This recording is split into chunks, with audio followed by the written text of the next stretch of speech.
Ya, genial. Bueno, siendo las 7:05, vamos a partir y darle la bienvenida al noveno Tunnel Tuesday, que es una actividad gestionada por la Mesa de Trabajo de Educación Superior del CETES, John Mermer. Estamos muy contentos de que estén presentes hoy día, donde tenemos como expositor a la doctora Yolanda Alberto. Y sin más preámbulos y para dar inicio a la exposición de riesgos sísmicos en infraestructura subterránea, voy a introducir y presentarles un poco a Yolanda. Ella es ingeniero civil de la UNAM, máster en Ingeniería Civil Geotécnica de la Universidad de California de Berkeley, doctora de la Universidad de Tokio. Además, es investigadora en el Centro de Investigación para la Gestión Integrada del Riesgo de Desastres SIGIDE y es profesora asistente de la Escuela de Ingeniería de la Universidad de Chile. Con ustedes dejo a Yolanda Alberto. Muchas gracias. Bueno, el día de hoy yo les voy a hablar sobre riesgo sísmico en infraestructura subterránea. Mucha de esta investigación, por supuesto, estamos buscando que se aplique también a lo que ocurre con túneles, pero por ahora igual nos estamos enfocando, digamos, en todo lo que pueda ser infraestructura subterránea, incluyendo instalaciones y tuberías. Primero me gustaría presentar un poquito sobre el grupo con el que yo trabajo. Este grupo lo llamamos Riesgo y Resiliencia.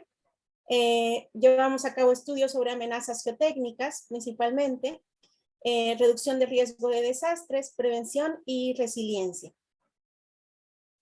Dentro, digamos, de esta parte de riesgo en infraestructura crítica, algunas de las actividades más importantes tienen que ver con mapas de licuación, modelos de licuación en suelos, definición de sismicidad, ya sea natural o inducida, medidas de intensidad, curvas de fragilidad, métricas en redes y estudios multiamenaza.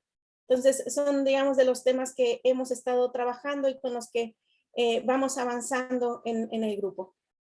En particular, la presentación de hoy va a tener mucho que ver con estas tres personas que han estado trabajando en mapas de licuación. Está Claudio Cáceres, Claudia Arias, que ambos trabajaron en mapas de amenaza de licuación. Por un lado, Claudio trabajó con estos mapas desde un enfoque determinístico. Claudia trabajó desde un enfoque probabilístico, pero ambos estuvieron desarrollando estos mapas para la zona de Valparaíso. Y también Juan Pablo Villagrán, que estuvo trabajando en la zona de Santiago. Entonces, aquí la pregunta es, ¿por qué vamos a trabajar o por qué estudiamos con infraestructura subterránea? Primero que nada, cuando nosotros hablamos de infraestructura subterránea, estamos hablando de tres áreas principales: servicios públicos que pueden estar enterrados, hablamos también de cimentaciones, por supuesto, y de estructuras subterráneas. Entonces, la construcción de estas obras en general puede crear disrupciones en obras existentes y también en la superficie, y es por eso que hacer los análisis con respecto a qué ocurre con la infraestructura subterránea es muy relevante.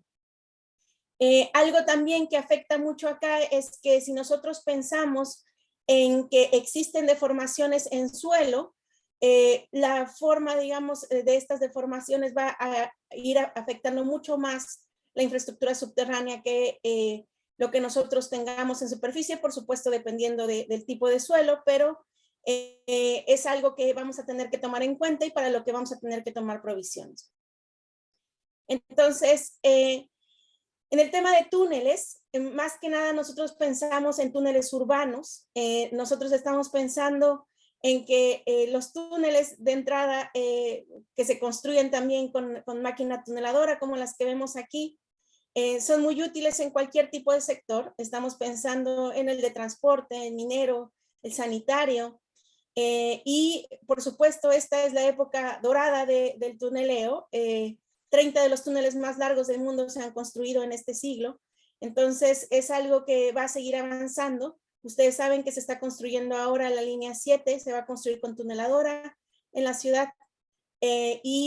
Yo me imagino que a partir de esto van a seguir creciendo los proyectos en los que se utiliza una tuneladora para que sigamos aprovechando el espacio subterráneo.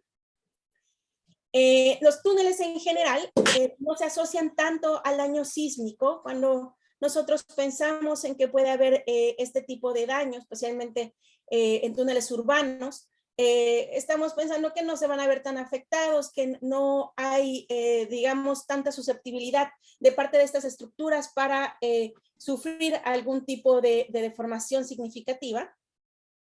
Pero algo importante aquí es que se ha visto este daño. Aquí les presento estos ejemplos. El primero es de la estación de metro Daiki. Esto es en Kobe, en el sismo, perdón, en el sismo de Hyogen Nambu de 1995. Entonces, lo que se observó aquí es que hubo un 12% de daño en los túneles que se tenían, y además se observó que los túneles podían tener una vulnerabilidad mucho mayor al efecto de propagación de ondas en el suelo. Luego tenemos este otro que tiene que ver con los túneles que se tienen en Turquía. También en China se han presentado varios daños. Y de nuevo lo que ocurre es que tenemos deformaciones que se propagan hasta la superficie y que por supuesto nos van a afectar la infraestructura que nosotros tenemos allí. Entonces es un tema que también tenemos que evaluar.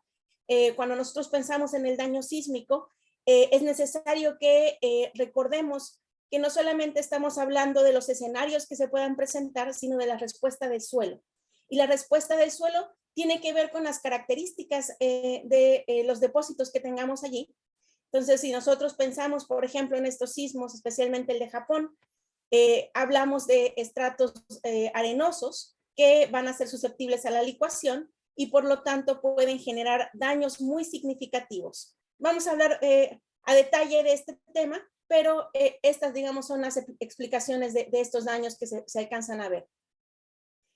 En 2016 también se tuvo un sismo en Kumamoto, es una isla de la parte sur de Japón, y aquí podemos ver algunos túneles carreteros. Entonces, estos túneles fueron afectados de nuevo por deslizamientos, fallas y licuación.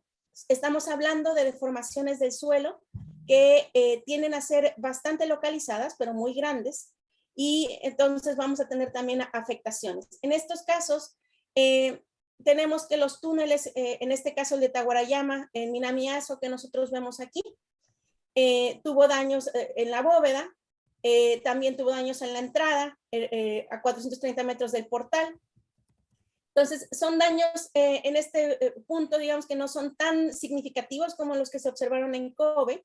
Ahí estamos hablando también de túneles de metro, pero de todas formas son daños que impiden el uso de esta infraestructura crítica. Entonces, es algo que también tenemos que ir evaluando y revisando con respecto a los escenarios de amenaza sísmica que se pueden presentar. Tenemos también daño similar en este mismo sismo de Kumamoto. Este es en la villa de Nishihara. Tenemos a 100 metros del portal que la base mostró pandeo, y fue un daño, digamos, similar a lo que se encontró en varios de estos túneles de transporte. Entonces, es algo que de nuevo tiene que estarse evaluando para poder evitar estas afectaciones en la infraestructura que nos sirve, digamos, para mover a la gente y para que la gente realice sus actividades del día a día.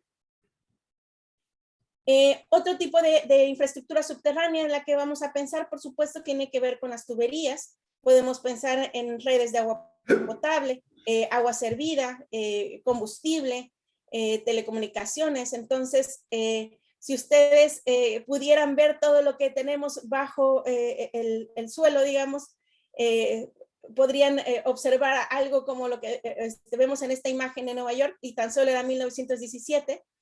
Hay una maraña allí de tuberías, de instalaciones que también se van a ver afectadas por cualquier tipo de perturbación en el suelo. En este caso, cualquier movimiento que nosotros tengamos generado por amenaza sísmica va a ir también cambiando la respuesta que tengamos en el suelo. Y algo importante de esto y de lo que ocurre con los túneles es que nosotros tenemos que se van a distribuir en áreas bastante grandes. Entonces, a diferencia de lo que nosotros pensamos con edificios, en donde podemos hacer un análisis sísmico bastante puntual, podemos ver qué ocurre en cierto sitio y a partir de ahí comenzar a trabajar con la evaluación de riesgo. Cuando hablamos nosotros de infraestructura subterránea, estamos pensando que se extienden espacialmente y va a haber muchos puntos geográficos en donde nosotros tenemos que evaluar esta amenaza. Entonces, eso hace que esta infraestructura sea mucho más vulnerable y también que el análisis requiera otro tipo de herramientas.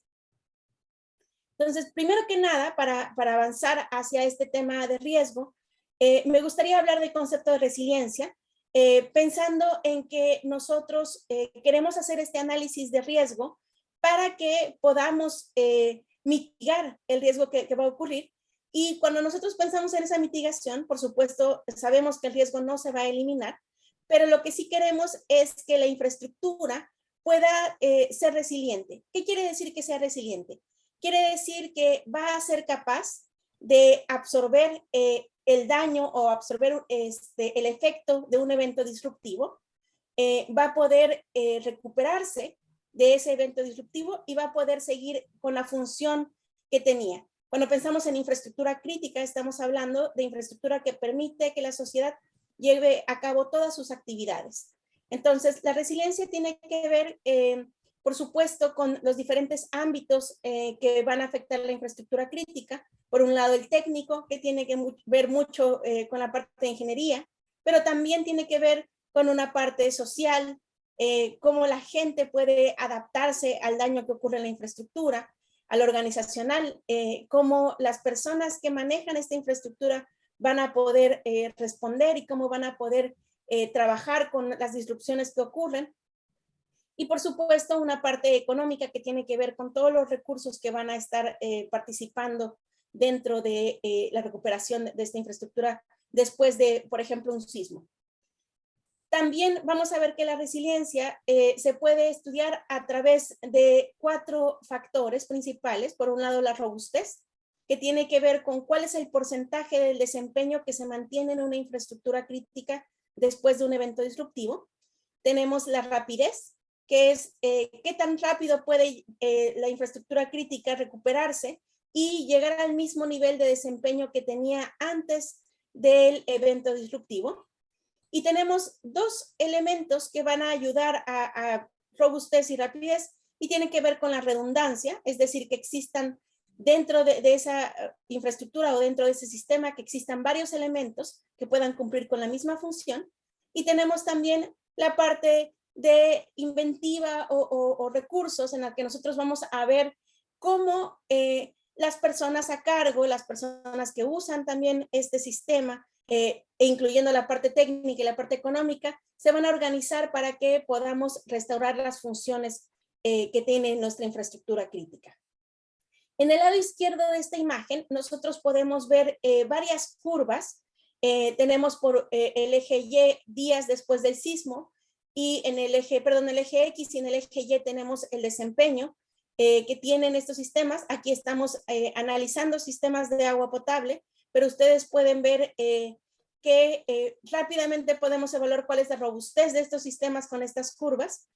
Ustedes pueden ver, por ejemplo, aquí cuánto perdieron de ese desempeño los sistemas. Obviamente esto tiene que ver también mucho con el tamaño que existe en el sistema, cuáles son, digamos, los niveles de redundancia que tienen, los recursos que se están manejando. Entonces, podemos ver aquí cuánto se pierde del desempeño y podemos ver también cuánto tiempo toma volver a este desempeño al 100%. Algo muy importante aquí, en realidad no vamos a estar pensando en un desempeño siempre del 100%. En general, la mayoría de la infraestructura no funciona por completo. ¿Perdón?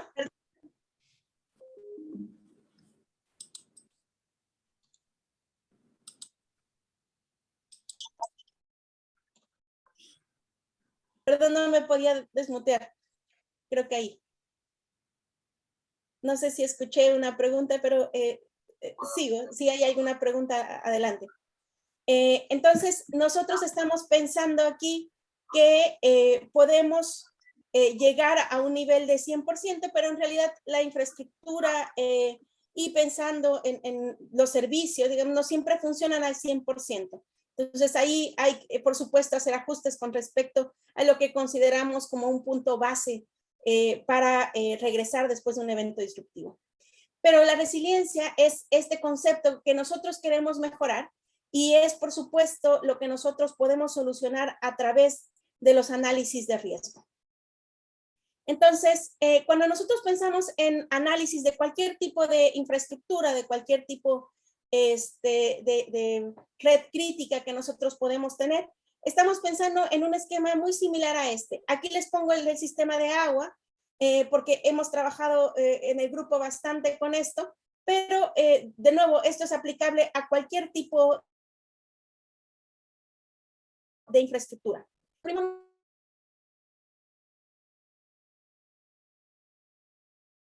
vamos a hacer es identificar casos y análisis hidráulico en condiciones normales, pero en cualquier otro caso lo que haríamos es tomar la infraestructura, ver cuál es la medida de desempeño y evaluar cuáles son las condiciones o cuál es el nivel de desempeño al que trabaja en condiciones normales. Una vez que tenemos esto, podemos hacer una evaluación de confiabilidad de la red. Cuando nosotros pensamos en los conceptos de confiabilidad, estamos pensando en la capacidad que tiene este sistema de cumplir con su función en un cierto periodo, quizá su vida útil o quizá un periodo, digamos, que queremos evaluar.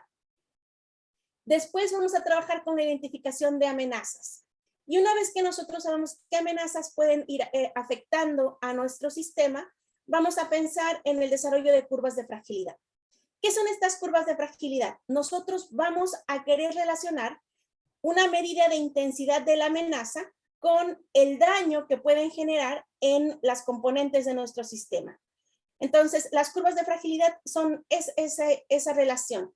¿Cuál va a ser el daño que yo puedo tener si es que encuentro cierta medida de intensidad de una amenaza y cómo va a afectar mi sistema? Entonces, eso me va a permitir conocer qué pasa en cada componente, me va a permitir saber cuál es el daño que yo podría tener y a partir de eso yo puedo integrar cada componente otra vez al sistema para revisar qué pasa con toda la red o con todo el sistema que yo tenga, cuáles son los puntos críticos y finalmente tomar un análisis de confiabilidad post amenaza. Entonces, esto es un esquema de nuevo general que me puede permitir hacer este análisis sísmico.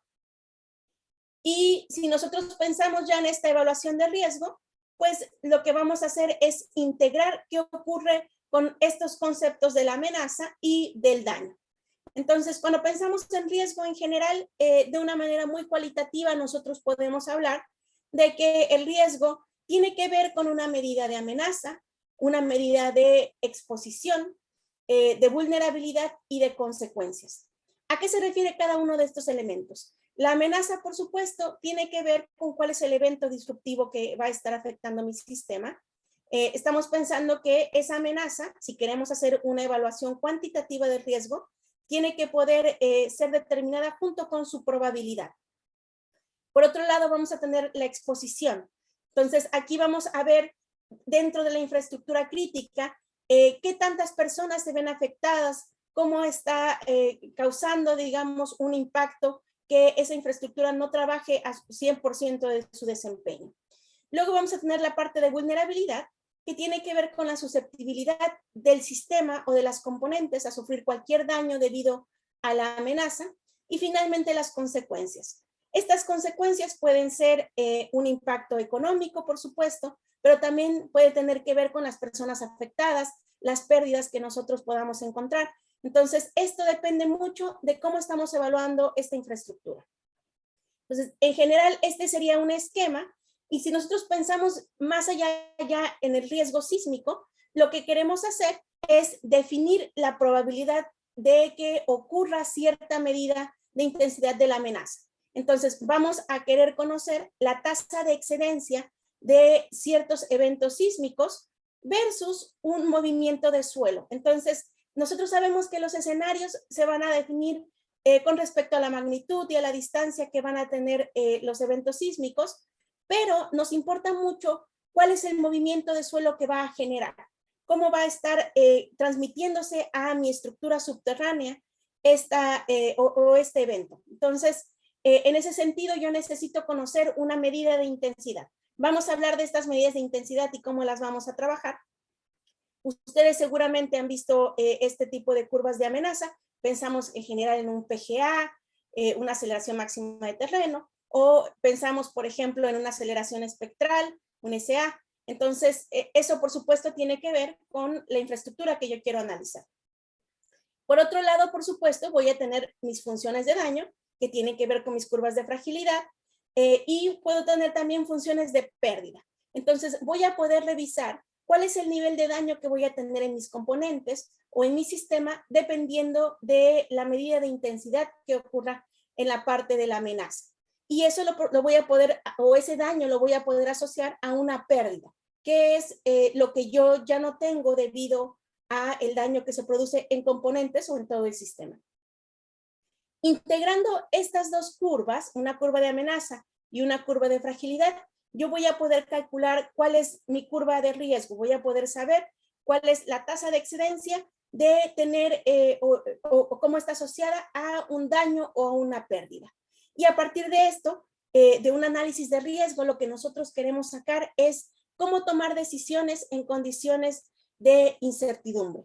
Entonces voy a poder ya revisar qué pasa con costos, beneficios, cómo puedo mitigar ese riesgo y cuáles serían las mejores decisiones a tomar a partir de mis resultados. Entonces, esto es lo que nosotros vamos a intentar lograr.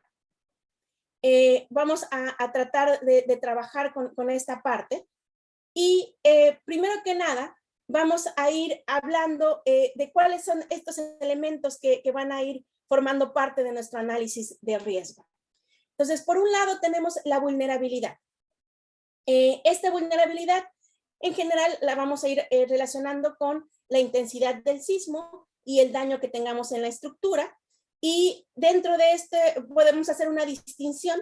Por un lado, vamos a tener curvas de vulnerabilidad que nos van a relacionar una medida de daño versus curvas de fragilidad.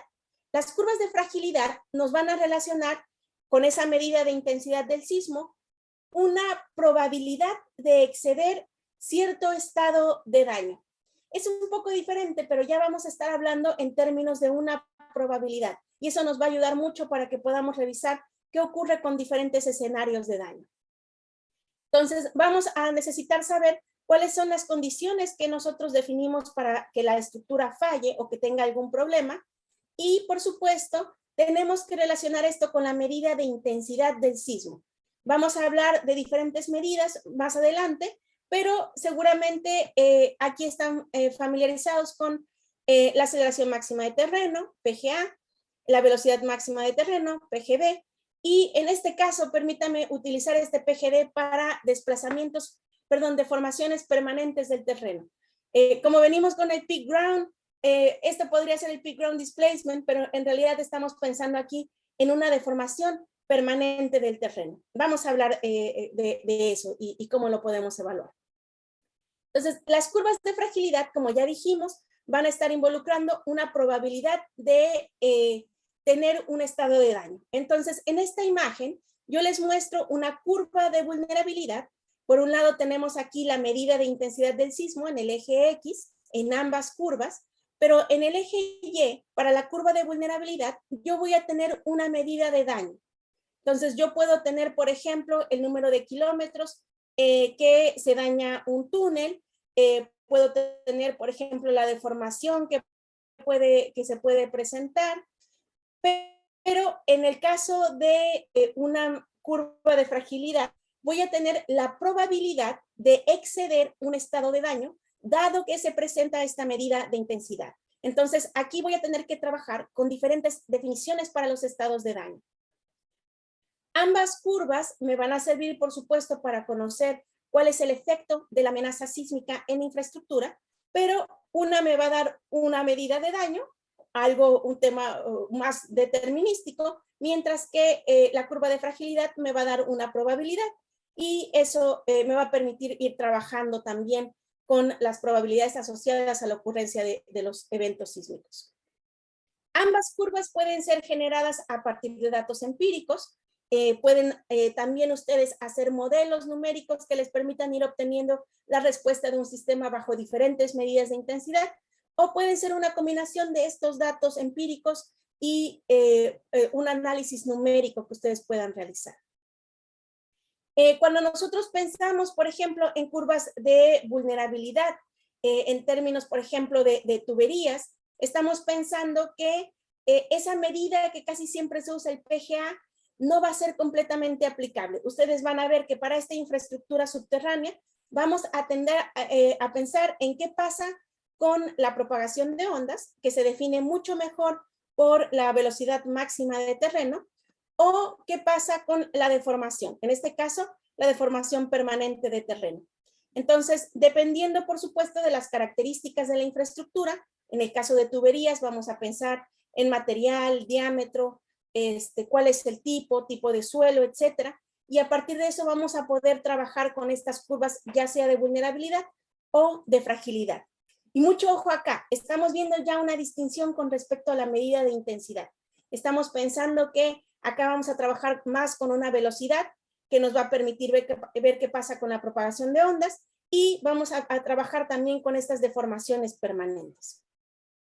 Cuando pensamos en túneles, todavía también tenemos curvas que nos permiten trabajar a partir de una aceleración máxima de terreno, pero ya se están desarrollando también curvas que tienen que ver con el daño que se presenta debido a esta propagación de ondas. Y eso es mucho más representativo del daño que podríamos tener a un nivel bajo la superficie del suelo. Entonces, vamos a hablar un poco más de eso y cómo nosotros podemos trabajar con esta parte de la definición de la amenaza. Entonces, cuando nosotros pensamos en la amenaza sísmica, sabemos que en general podemos tratar de seguir una ley de recurrencia. Nosotros vamos a pensar que la amenaza sísmica va a estar, o podemos definir los escenarios con respecto a diferentes distribuciones de probabilidad. Nosotros vamos a poder saber en una zona cuáles son los sismos que se pueden presentar en cierto periodo de tiempo. Estos periodos de tiempo dependen, por supuesto, del análisis que nosotros queramos trabajar. Entonces, si queremos pensar en una infraestructura, su vida útil a 50 años, queremos pensar a una vida útil mucho mayor, 475 años, podemos ir trabajando, digamos, con este nivel o con ese periodo de retorno que podemos asociar como el inverso de la probabilidad de excedencia. Entonces, va a haber diferentes parámetros que nosotros vamos a poder también relacionar con estos valores de nuestros eventos sísmicos. Entonces, aquí nosotros queremos ver también, además de los escenarios y de cuándo ocurren, qué tipo de medida nosotros podemos ir trabajando para poder relacionar directamente con el daño. Entonces, esa parte va a ser bastante importante, y para eso vamos a necesitar caracterizar los suelos de cierto sitio. En esta imagen les comparo dos tipos de suelo. En la parte de arriba tenemos la Ciudad de México. No sé si ustedes lo sepan, pero en Ciudad de México hay arcillas bastante compresibles, tienen contenidos de agua muy altos, entonces se presentan deformaciones significativas cuando hay sismos, pero tienen que ver más con este fenómeno de un suelo blando. Mientras que la foto de abajo es en Japón, después del sismo de 2011, entonces aquí lo que tenemos es un fenómeno de licuación que está asociado a suelos arenosos. Entonces, de nuevo, tenemos deformaciones, pero ustedes pueden ver que las deformaciones van a depender del tipo de suelo que nosotros tengamos. Entonces, aquí va a ser importante de nuevo pensar en qué tipo de medida vamos a utilizar. ¿Cuál es, para representar esta amenaza sísmica, cuál es la medida de intensidad en suelo que podemos trabajar? Entonces, en general, nosotros pensamos en el PGA cuando hablamos de infraestructura que está en la superficie. Podemos relacionar eso, o quizá una aceleración espectral, pero cuando pensamos en las estructuras arriba de la superficie, pensamos en que tienen un filtro inercial. Entonces, si queremos asociar esa aceleración, es adecuado.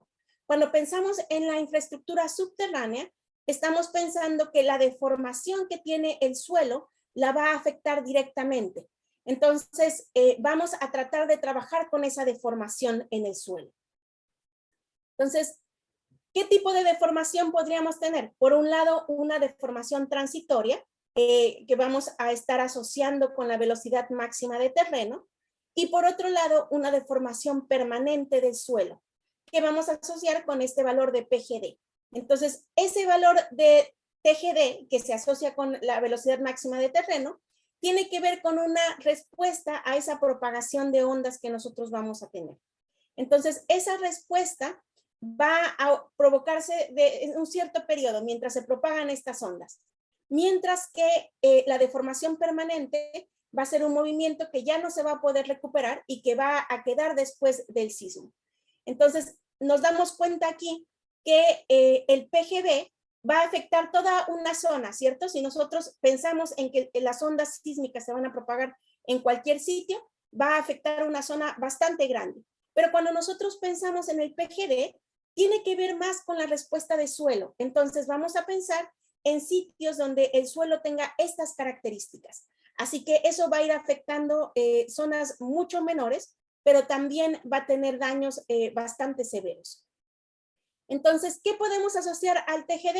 Esa deformación transitoria, la propagación de ondas, y al PGD vamos a asociar, por ejemplo, los temas de licuación, deslizamientos, rupturas de fallas o desplazamientos laterales. Entonces, estamos hablando de eventos mucho más localizados que dependen del tipo de suelo, pero que van a generar un daño mucho más significativo. Entonces, ¿eso qué quiere decir? Ahora nosotros tenemos que pensar en cómo podemos evaluar el PGD para integrarlo a nuestras curvas de amenaza y eventualmente a nuestras curvas de vulnerabilidad o fragilidad. Entonces, ¿qué puede causar el PGD? Existen diferentes fenómenos. Estamos pensando que puede ocurrir un proceso de licuación, podemos tener asentamientos, desplazamientos laterales, podemos tener también cualquier tipo de ruptura, podemos tener algún tipo de deslizamiento de suelo. Digamos que se pueden presentar diferentes fenómenos que van a estar asociados de nuevo a cuál es el tipo de suelo, si tenemos un suelo que es saturado, si tenemos algún talud, cuánto va a durar este sismo, cuál va a ser su intensidad. Todo eso nos va a ir definiendo un valor de deformación permanente.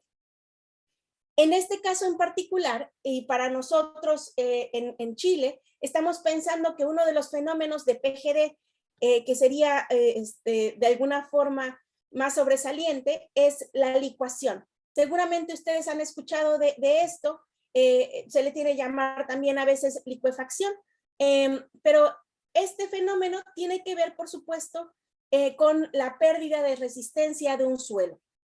Entonces, nosotros queremos saber cuál es esa probabilidad de que algún sitio sufra licuación, y si sufre licuación, queremos saber cuál es la deformación que se va a presentar. Esta deformación va a tener que ver, por supuesto, con una parte o una componente vertical, que puede ser un asentamiento después del sismo. Tenemos que este suelo pierde resistencia, va a agitarse, va a desplazarse. Entonces, vamos a tener que una parte del suelo después del sismo se va a asentar, pero también otra parte va a moverse de manera lateral, especialmente si nosotros tenemos algún tipo de pendiente en el suelo, esa parte se va a ir extendiendo. A eso nosotros le vamos a llamar desplazamiento lateral. Entonces, queremos conocer qué ocurre con este PGD, de nuevo, para poder integrarlo a el daño que nosotros podríamos tener o lo que se podría presentar dentro de nuestra infraestructura. Entonces, ¿cómo nosotros podemos hacer eso? Y aquí, ojo, que estamos retomando todo lo que estábamos viendo. Ya no podemos pensar en hacer un solo análisis o decir, en este sitio donde tengo este túnel o donde tengo esta tubería en particular, voy a hacer un análisis de licuación. Quizá me serviría si quiero estudiar eso, pero cuando hablamos de esta infraestructura, estamos hablando de que está extendida por bastantes sitios. Entonces, queremos conocer más bien mapas de licuación. Ya no queremos hacer un solo análisis, sino que queremos conocer qué pasa con toda una zona geográfica. Entonces, ¿qué vamos a necesitar? Hay diferentes niveles para hacer estos mapas de licuación. Por un lado tenemos, por ejemplo, la geología. Esa nos va a ayudar a identificar de inmediato qué estratos pueden ser licuables. Vamos a pensar que los estratos más jóvenes van a tender a licuarse, y cuando digo jóvenes, estamos hablando, por supuesto, en una escala de tiempo geológica. Estamos hablando de los suelos del Holoceno, por ejemplo, que van a tender más a la licuación que suelos que sean, por ejemplo, del Precámbrico. Entonces, estamos trabajando con suelos que son relativamente jóvenes, pueden ser suelos también que están recién colocados. Entonces, en ese sentido, nosotros vamos a estar pensando en que con esta indicación podríamos saber más o menos qué suelos pueden licuarse. Por supuesto, si tenemos un historial de puntos de licuación, eso también nos va a ayudar. De nuevo, si nosotros queremos ir avanzando, vamos a querer datos geotécnicos. ¿Cómo se está comportando este suelo? ¿Cuál es su resistencia? ¿Cuál va a ser su resistencia a la carga cíclica que impone el sismo? Entonces, vamos a necesitar datos de la resistencia. Necesitamos conocer, dado que este es un proceso que ocurre solo en suelos saturados, cuál es el nivel de aguas freático que puede ocurrir en la zona. Y a partir de eso, nosotros podemos encontrar diferentes niveles, digamos, de deformación o de licuación. Entonces, podemos utilizar índices de licuación, vamos a hablar de ellos, pero estos índices nos van a permitir hacer un mapeo y va a ser mucho más fácil trabajar con una infraestructura que va a estar espacialmente distribuida. Los mapas que les voy a presentar ahora son los mapas que estuvieron trabajando estos estudiantes que presenté al inicio y tienen que ver, por supuesto, con la recolección de todos estos datos, geología, historia, datos geotécnicos, el cálculo de estos índices y, por supuesto, en puntos en donde no tenemos esta información, interpolación de datos a través de diferentes técnicas. Entonces, tenemos aquí, por ejemplo, la zona de Viña del Mar. Ustedes pueden ver aquí la geología, algunos de los puntos de datos geotécnicos que se obtuvieron. Estos datos los sacamos de reportes públicos de mecánica de suelos, empresas privadas, tesis, y al final logramos encontrar 281 puntos. De esos teníamos 137 valores de resistencia, 144 perfiles, y lo que necesitábamos de estos sondeos era conocer la resistencia, la plasticidad del suelo, contenido de finos, y por supuesto, qué pasaba también con el nivel freático. Entonces, todo lo demás lo fuimos sacando a través de interpolación. Y ustedes pueden ver aquí algunos de los puntos que tenemos. Tenemos valores de la prueba de penetración estándar, también valores de velocidad de onda cortante, que de manera indirecta nos puede ayudar a determinar también qué ocurre con la licuación. Entonces, algunos de los índices de licuación tienen que ver con cómo nosotros podemos estimar el factor de seguridad de la licuación y a partir de eso relacionarlo con una deformación volumétrica que pueda tener el suelo. Entonces, por un lado tenemos el índice de potencial de licuación, lo llamamos LPI, y nos integra cuál es ese factor de seguridad con respecto a diferentes estratos en un mismo punto de suelo.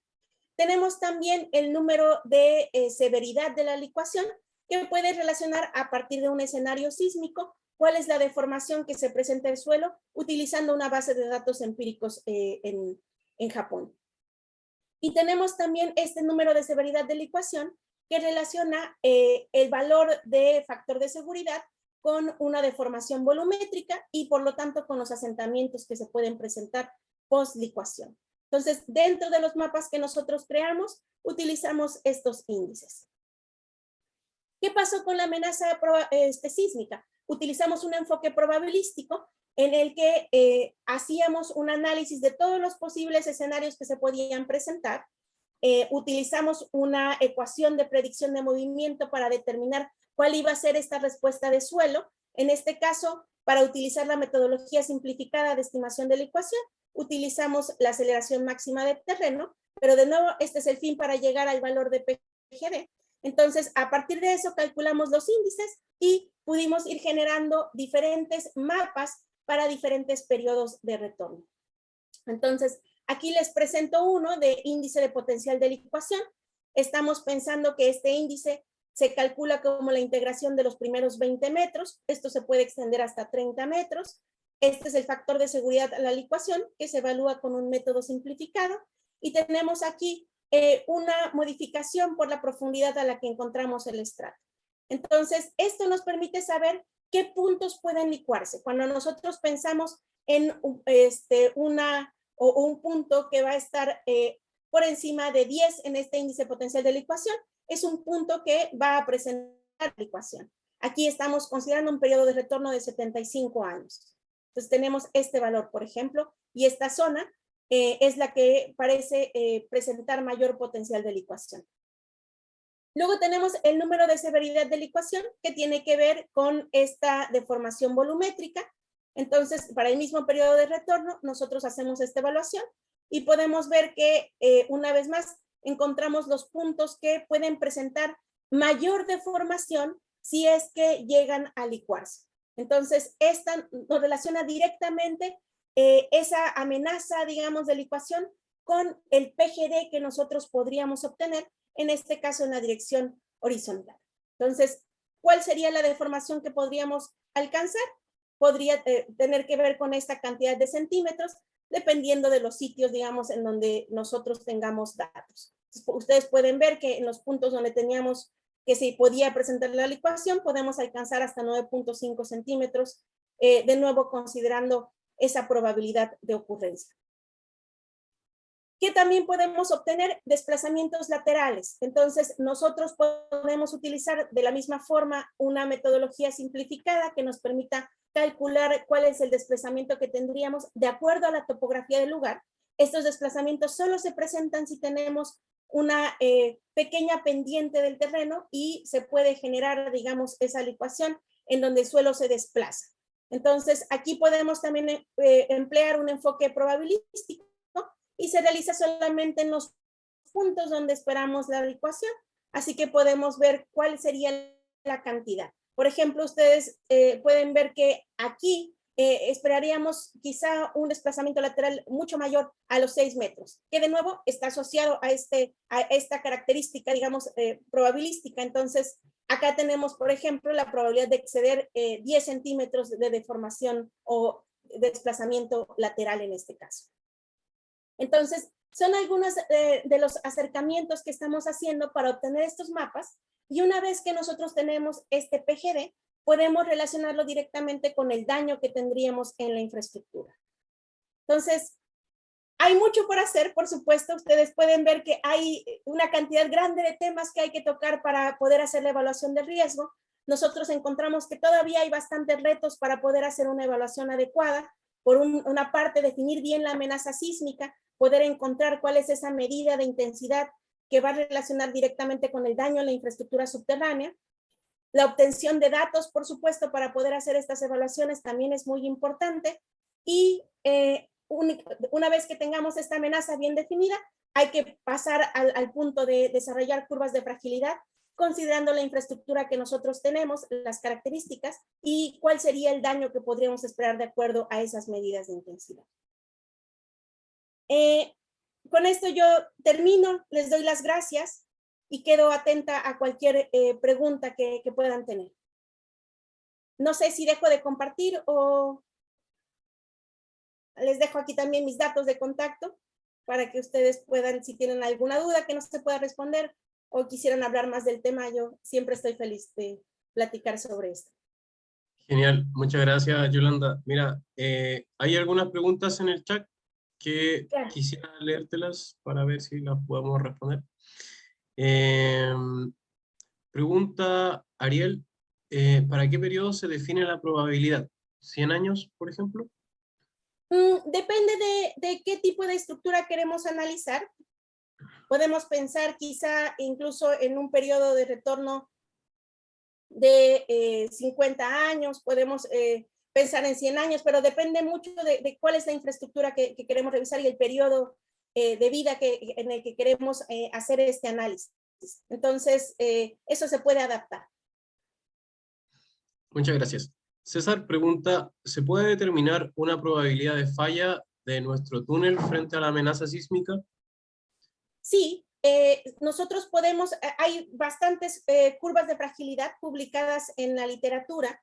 Entonces, ustedes podrían emplear, digamos, estas curvas, hacer una estimación de la amenaza, ya sea a través de un enfoque determinista para poder conocer algunos de los escenarios que se podrían presentar, calcular, digamos, cuál es la medida de intensidad que necesitan. En general, estas curvas que ya existen en la literatura utilizan la aceleración máxima de terreno.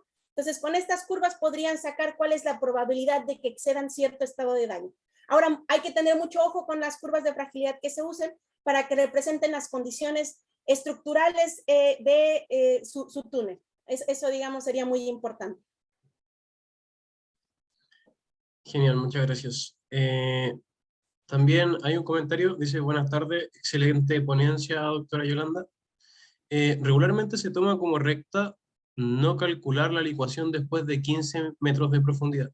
¿Qué nos podría comentar referente a esta práctica? Es algo, digamos, común que nosotros pensemos en que el daño que se puede tener en la infraestructura va a depender, por supuesto, de la profundidad a la que tenemos el estrato licuable. En general podemos llegar hasta 30 metros. Es algo, digamos, que se hace de manera común también en otros países. Entonces, yo creo que es bueno que podamos revisar eso porque muchas ocasiones estos estratos que no alcanzamos a ver son los que nos pueden dar alguna sorpresa. Cuando pensamos más allá de 30 metros, quizás sí ya sería una posibilidad mucho menor que podamos tener algún tipo de daño. Pero, por ejemplo, con estos mapas que nosotros trabajamos, pensamos en 20 metros y 30 metros es lo que nosotros comenzaríamos a analizar si queremos ver qué pasa con túneles urbanos. Muchas gracias. Y hay dos preguntas más que dice, ¿cómo se realizan estos estudios en el caso de macizos rocosos con fallas? Aquí, cuando nosotros pensamos en roca, tenemos que pensar también en cuál sería la manera de la estimación de la amenaza. Y tenemos que pensar en si esa amenaza sísmica sería natural, y en ese caso nosotros podemos trabajar con algunas de los modelos de predicción de movimiento que tenemos, generar algunos escenarios sísmicos para poder definir esa medida de intensidad, pero también puede tener que ver con lo que ocurre con una amenaza sísmica inducida. Ese es un tema que también hemos estado trabajando. De hecho, el profesor Orellana también ha participado con nosotros en esto y que queremos desarrollar para en algún momento poder presentarles los resultados. Muchas gracias. Pregunta César Castillo. En túneles, las ondas sísmicas no generan muchos daños estructurales, tanto como en estructuras de superficie como edificios. ¿Esto es correcto? César, sí. Cuando nosotros pensamos en túneles urbanos, en general podemos asumir que el daño que se puede presentar es bastante pequeño. No es algo, digamos, que estemos esperando o que debido, digamos, a esta propagación de ondas se pueda generar un daño significativo, pero lo que podríamos o lo que deberíamos evaluar para considerar que es un túnel seguro es qué pasa con las condiciones de suelo y si deformaciones permanentes se podrían presentar debido a esas condiciones de suelo. Eso es lo que ha venido afectando otros túneles que se han visto dañados durante sismos. Entonces, en esa parte es correcto, pero hay que pensar también en qué pasa con el daño que se puede dar por las condiciones específicas, digamos, de terreno. Genial, muchas gracias. Vladimir igual pregunta, ¿qué recomendaciones daría para realizar de forma cualitativa un mapa de susceptibilidad a licuación? Para hacerlo de una manera cualitativa, yo lo que les recomendaría es tener un mapa geológico. Un mapa geológico les va a ayudar muchísimo porque ustedes pueden ver cuáles son los estratos más recientes. Entonces, estos estratos más recientes tendrían una alta probabilidad de licuar en algún punto. Tienen que ver también qué pasa con el nivel freático. Si el nivel freático es bastante bajo, esos suelos no van a estar saturados, entonces también pueden evitarse este problema de la licuación. Y con este mapa geológico, digamos, ustedes pueden ir haciendo una identificación. Hay una metodología japonesa bastante sencilla que les permite ver qué pasa con el tipo de suelo, la edad, por supuesto, geológica que tiene y cuál sería el potencial de licuación que podrían esperar. Y es una manera bastante sencilla, pero de cierta forma efectiva porque ustedes pueden concentrarse solamente en los estratos más recientes. Genial, muchas gracias. Y por último, hay una pregunta que dice, ¿qué rango de deformaciones son aceptables para obras lineales en licuación? ¿Túneles o tuberías o mineroductos? Depende de cada infraestructura, pero estamos pensando en que no no queremos por la formación, por ejemplo, de asentamiento que lleve a más, por ejemplo, de 10% del diámetro de nuestra tubería, vamos a pensar que puede ocurrir algún tipo de desconexión. Y eso es algo similar a lo que podríamos tener con cualquier otro tipo de infraestructura subterránea. Pensar en un porcentaje, digamos, de las dimensiones que nosotros tenemos y cuál sería, digamos, el punto en el que podríamos causar algún daño o alguna disrupción en la conexión. Genial, muchas gracias. Y por último, para cerrar por el tema de la hora de las preguntas, Ariel pregunta, ¿cómo interpola las curvas de fragilidad de tuberías de concreto versus tuberías de acero para presentar en un mapa de riesgo? Esta pregunta es bien importante porque es precisamente una de las razones por las que estamos trabajando en estas curvas de fragilidad. Necesitamos pensar que para poder asociar el daño que nosotros tenemos que representar las condiciones de materialidad. Y en este caso, muchas de las curvas de fragilidad que se han hecho se tienen para acero, pero no son aplicables. Entonces, hay que trabajar con modelos que tengan, en este caso, por ejemplo, concreto. Otro material que es bastante común es el asbesto cemento. Entonces, hay que ver qué pasa con modelos y que puede ser de nuevo una simulación numérica que nos representen estas condiciones de las tuberías para poder definir las curvas de fragilidad. No me atrevería yo a interpolar directamente a partir de las de acero, sino que preferiría hacer un cálculo con algún modelo para poder determinarlos. Genial, muchas gracias, Yolanda. Como están viendo ahí, compartió sus datos para algún tipo de consulta o contacto que quieran hacer. Nos gustaría reiterar el agradecimiento por darnos este espacio. Esperamos que les haya gustado esta presentación.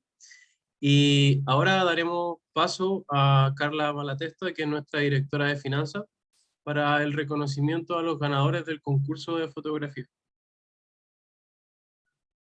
Así. Ahí, Carla, si puedes compartir pantalla, genial, muchas gracias. Las presentaciones se suben en el canal de YouTube. Ya les vamos a dejar el link más abajo para que después lo puedan revisar. Gracias, Carlos. Creo que estoy presentando ya, ¿no? Sí, se ve tu pantalla. Dame un segundo. ¿Ahí sí? Súper. Genial, ahí se ve. Ya, fantástico. En verdad, contarles que se realizó el concurso de fotografía, túneles y espacios subterráneos. Es primera vez que se lleva a cabo este concurso y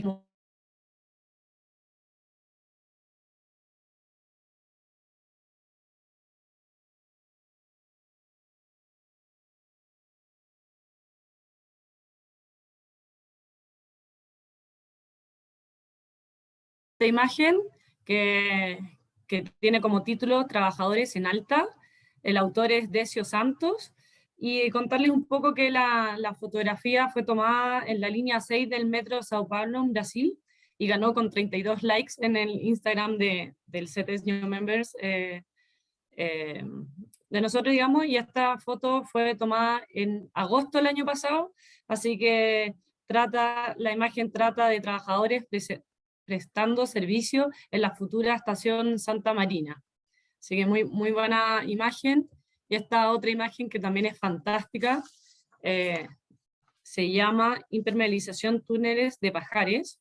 El autor es Acciona, la empresa Acciona, fue tomada en julio del 2015 en Asturias, y también trata de los túneles de Pajares, forman parte de la línea de alta velocidad de entre Madrid y Asturias, así que muy bacán.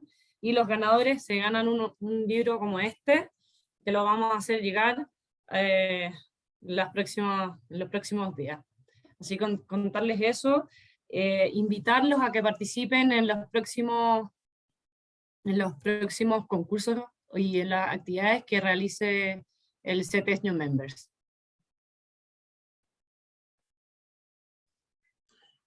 Genial, Carla, muchas gracias. Con esto damos por cerrado este encuentro de Tunnel Tuesday. Espero que lo hayan pasado muy bien. Agradecer nuevamente a Yolanda Alberto por su presentación Y en la página oficial de CETES Young Member está el link para poder revisar nuevamente estos videos por el canal oficial de YouTube. Muchas gracias a todos y espero que tengan una buena semana. Chao, Carlos, gracias a ti.